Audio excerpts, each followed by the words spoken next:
Selamat malam. Jadi sesungguhnya apa yang disampaikan oleh Pak Ugroseno itu sebenarnya udah lama tuh, udah dalam beberapa episode yang lalu tuh dibahas terus menerus.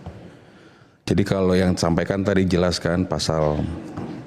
Soalnya ngeri juga Pak, kalau sampai P21 artinya Pak Ugro mengatakan ini negara mafia. Itu kan Ini baru pernyataan pertama kali disampaikan oleh Pak Ugro. Itu kan persangkaan yang buat menurut saya inilah jangan sampai masyarakat tuh jadi bingung. Karena kan sudah jelas pihak Polda juga sudah menyampaikan dasarnya apa, alasannya apa dalam RJ udah jelas. Kalau mau bertanya datang ke Polda. Jadi saya tidak berharap ini dibahas di publik lagi. Masalah tadi yang disampaikan pun pasalnya pencabutan laporan. Itu kan dibaca tadi. Saya bukannya mau izin ya. Bukan Pak, pencabutan LP maksudnya? pencabutan LP, bukan bicara pencabutan status tersangka. Kan ini berbeda. Sehingga saya tidak mau mengkomentari karena ini tidak apple to apple. Jadi maksudnya kalau pencabutan laporan, maka status tersangka yang lain tetap sah? Nggak ke sana, Mas Aiman. Karena rezim yang dipakai kan itu kan yang sekarang KUHP baru. Padahal di situ kan berulang-ulang kita sampaikan ada namanya peraturan peralihan pasal 361. Di mana akhirnya menggunakan KUHP lama, kan seperti itu. Di mana akhirnya menggunakan Perpol 18 tahun 2021. Dan saya pikir ini semua udah selesai kemarin kita bahas dalam beberapa episode kemarin. Jadi saya pikir kalau hari ini saya diundang dan saya diminta untuk memberikan komen, saya akan fokus kepada bagaimana kita menyajikan nanti persidangan yang baik. Kekhawatiran-kekhawatiran dari berbagai pihak mengenai, kok tahu bla bla bla. Ya, tapi begini, karena ini harus di-clearkan. Karena Pak Ugro adalah mantan pejabat tinggi Polri, Wakapolri, yang kemudian sangat meyakini dengan pemahaman hukumnya dan pasal yang dipahaminya, bahwa ketika kasus ini sampai P21, maka ada permasalahan hukum di situ yang dipaksakan. Bahkan Pak Ugro menyatakan bahwa ada negara mafia di situ. Nah, kalau sampai ini terjadi dan P21 dan sampai kemudian persidangan, maka narasi tersebut kan akan terus muncul. Nah, makanya saya ingin tanya pada Prof. Firman, bagaimana Prof. Firman menjelaskan secara ringan kepada publik soal ini? Itu kan sebenarnya yang menjelaskan harusnya Pak Ugro. Tetapi kalau ditanyakan kepada saya, maka seluruh prosedur yang dilakukan secara terbuka ini selama setahun ini kan sudah bisa kita lihat. Ya, jadi artinya apa yang disampaikan dalam konferensi pers di Polda juga saya sudah cermati kok, terbuka kok informasinya kenapa ini dicabut status tersangkanya dan sebagainya. Jadi nggak ada terkaitan dengan disampaikan oleh izin Pak Ugro mengenai masalah pasal-pasal yang disampaikan, pencabutan laporan polisi misalnya. Jadi biar ini clear kepada masyarakat, itu domain daripada jaksa dan penyidik hari ini. So biarkan kalau ada pertanyaan tanya ke beliau. Tidak di sini dibahas. Maaf, mungkin bisa saja laporan polisi udah dicabut belum? Tidak, Pak. Masih ada? Masih ada. Oh, berarti RJ belum selesai ya? RJ terhadap beberapa orang yang sudah menyampaikan permohonan RJ sudah dilakukan, Pak. Itu bukan kata Firman. Itu kata penyidik di Polda Metro Jaya, Pak. Jadi saya pikir gini, saya tidak bermaksud untuk berdebat dengan Pak Ugroseno. Saya hormati beliau sebagai tapi seorang. Harus dijawab, betul, harus dijawab. Tapi saya jawab tadi, ini tidak ada kaitannya dan tidak apple to apple. Yang dibaca tadi pencabutan laporan polisi, yang kita kan pencabutan status tersangka. Pencabutan laporan polisi dengan pencabutan status tersangka. Itu beda pasal. Beda, gitu loh. Di dalam pasal di dalam KUHP kan ada bicara status tersangka. Ya itu silakan. Kalau ada pertanyaan, ada diskusi silakan. Saya membaca secara eksplisit ya KUHP. Silakan. Tidak ada pencabutan status tersangka. Apa saya yang salah atau KUHP yang salah, saya nggak tahu. Nah, sebaliknya, saya juga bertanya, apakah jika proses ini secara teknis jadi mundur akibat ada suatu persoalan misalnya perlu waktu lebih lanjut, karena kan banyak kan, sorry nih ya, saya jadi harus mundur ke belakang. Apa? Banyak saksi, banyak alat bukti dan sebagainya, sehingga memerlukan waktu dan sebagainya. Saya tanya, apakah ada yang mengatakan setelah 14 hari batal demi hukum? Saya tanya balik. Coba terjawab. Sehingga maksud saya gini, ya malam ini saya pikir kita lihat aja ke depan. Karena kan semua orang pengen membuktikan juga kan. Pak Jokowi nanti melalui kejaksaan, melalui jaksa penuntut umum akan menyampaikan, jaksa akan mewakili Pak Jokowi. Dia sebagai pengendali perkara ini dia akan membuktikan. Ini menjadi lama menurut hemat kami ya. Menurut hemat kami ini jadi lama karena banyak bukti, banyak saksi, banyak ahli. Sehingga ketika nanti jaksa, saya harus memberikan apresiasi kepada jaksa dan kepada negara. Ketika nanti jaksa P21 kan bukan ketakutan yang terjadi, tetapi saya melihatnya ini prudent. Saya melihatnya bahwa ketika mereka P21, maka pada waktu persidangan mereka dengan mudah akan melihat mendudukkan persoalan ini dan membuktikannya di persidangan. Karena forumnya di persidangan, Mas Aiman. Jadi buat saya ini ya karena saya dari tadi hilir mudik gitu kan, bolak-balik bola. Jadi saya pikir saya tidak mau menjawab lebih jauh. Mohon maaf, ya artinya bukan saya tidak menghargai, tapi buat saya ini forum lain. Oke. Karena kenapa? Saya diundang di sini kan tentu saya untuk menjaga hak-hak Pak Jokowi. Judulnya kalau nggak salah ijazah Pak Jokowi asli Rolls Royce CS apa? Rekayasa. Nah, saya nggak mau sebut itu ya kan. Gitu. jadi kita balik ke situ gitu loh. Ya, Kalau balik ke situ maka kita ikutin. Ya. Kenapa saya bilang gitu? Mas Aiman, jika ini P21 kita harus mengapresiasi jaksa. Kenapa? Karena mereka bisa menerima ini sesuai dengan hukum yang ada. Mereka bisa mendudukan ini dengan baik. Dan masalah lama dan sebentar itu tidak mengatakan keadilan itu harus dihentikan. Tidak. Karena ada dugaan fitnah dan pencemaran yang baik dan juga melalui ITE yang dilakukan oleh beberapa orang yang diduga melanggar pidana.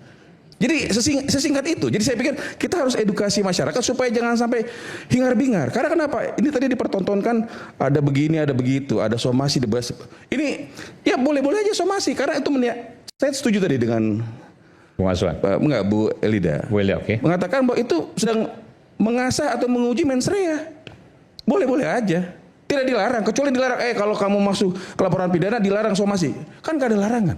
Tetapi pengalaman mengatakan sebaiknya kita berikan somasi supaya meyakini bahwa dia ini secara sengaja apa secara nggak sengaja. Tapi saya nggak mau ngebahas lebih lanjut karena ini bukan domainnya kami. Kalau Prof Firmanto bahas soal somasi, saya bisa bantah lagi nih Prof ini lebih Firmanto. Kepada saya diundang. Jangan menggiring opini yang bukan. Anda bukan kuasa hukumnya Rismon. Mau bertanya. Saya mau bertanya. Ya. Saya kuasa hukumnya Topi Merah. Saya punya hak untuk membantah Anda. Makanya saya mau bertanya. Jadi kalau Anda mau ikut-ikutan bahas somasi, ayo kita diskusi soal somasi sampai pagi. Ayo saya jabanin gitu. Tidak ke situ rekan. Saya mau menyampaikan, tadi sebenarnya sudah disampaikan sama masnya, Mas Imam. Topi Merah. Menyampaikan sebenarnya saya nggak ada urusan dengan menguji jasa asli dan kalau nggak saya salah dengar ya, kira-kira gitu ya. Saya nggak ada urusan menguji jasa Pak Jokowi asli dan palsu kan gitu ya. Bener nggak? Bisa dijawab mungkin? Enggak, jangan melintir-melintir. Enggak. Saya nggak mau melintir. Supaya ini ketarik ke saya apa tidak? Kalau ketarik ke saya, yang bisa menentukan asli atau palsu kan pengadilan ya Pak. Jadi saya itu meneliti, kebetulan penelitian saya hasilnya mirip dengan penelitian 11.000 triliunnya Pak Rismon, seperti itu.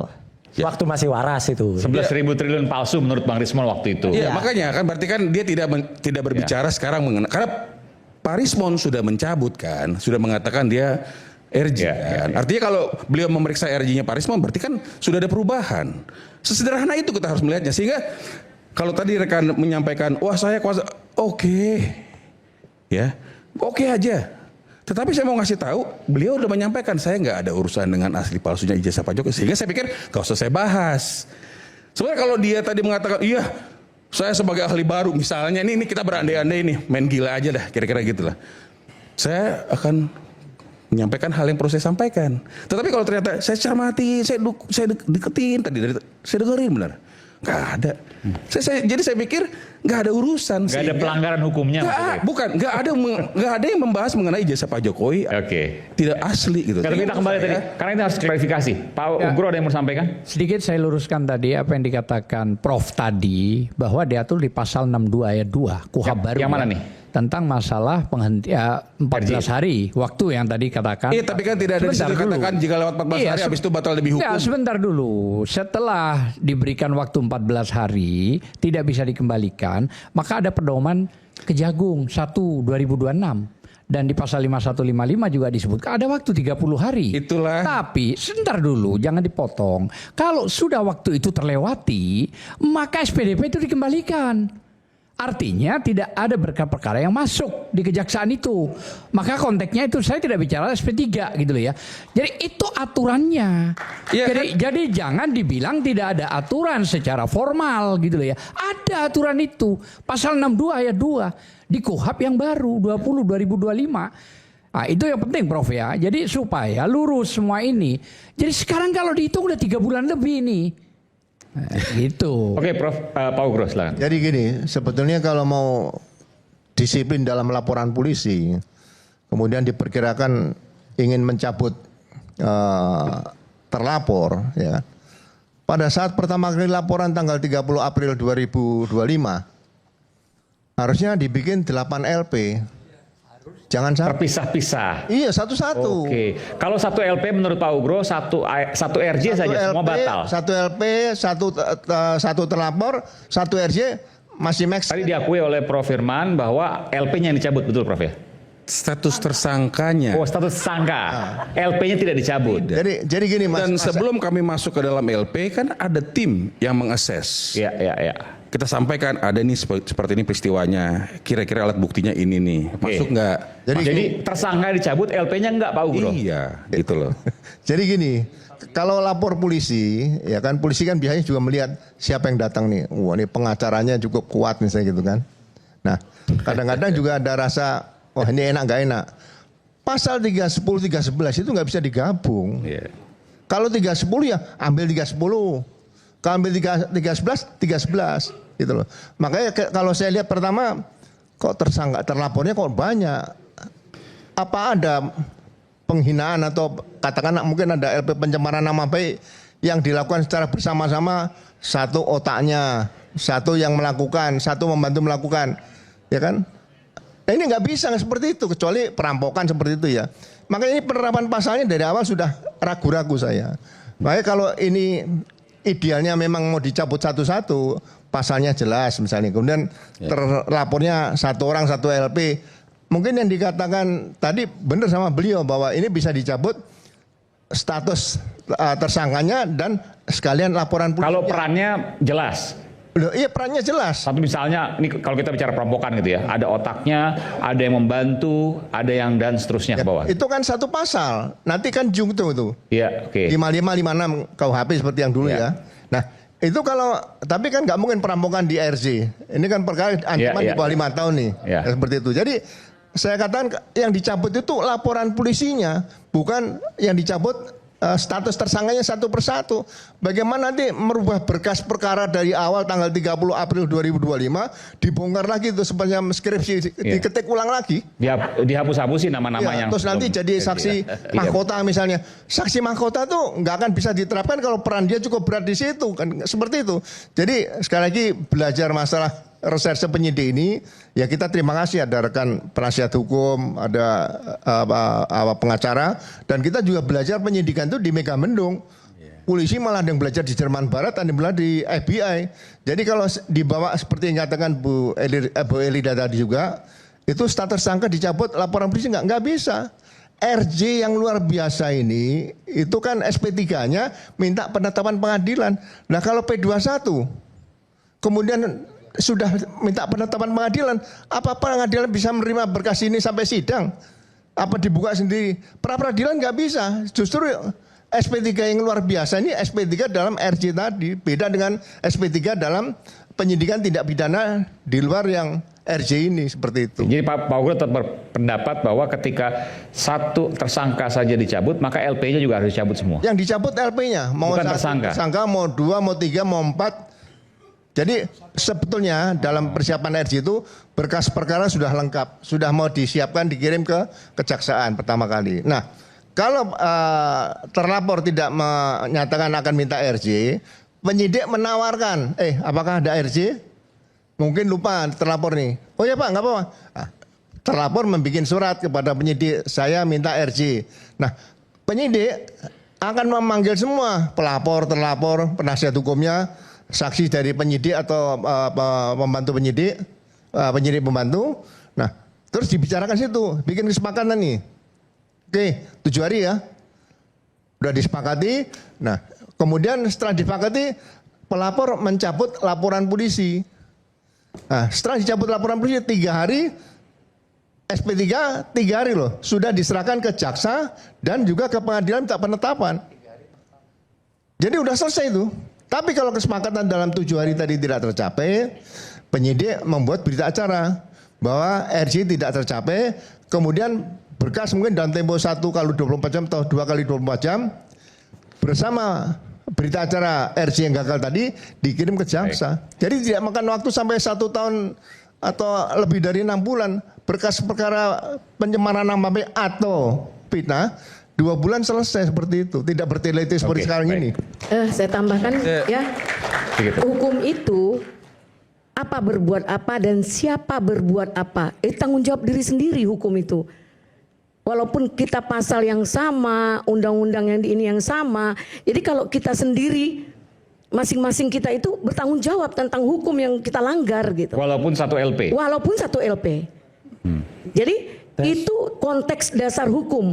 Siapa berbuat apa. Jadi walaupun satu LP, yang dicabut kan bukan LP yang dibatalkan. Yang dibatalkan itu tersangkanya.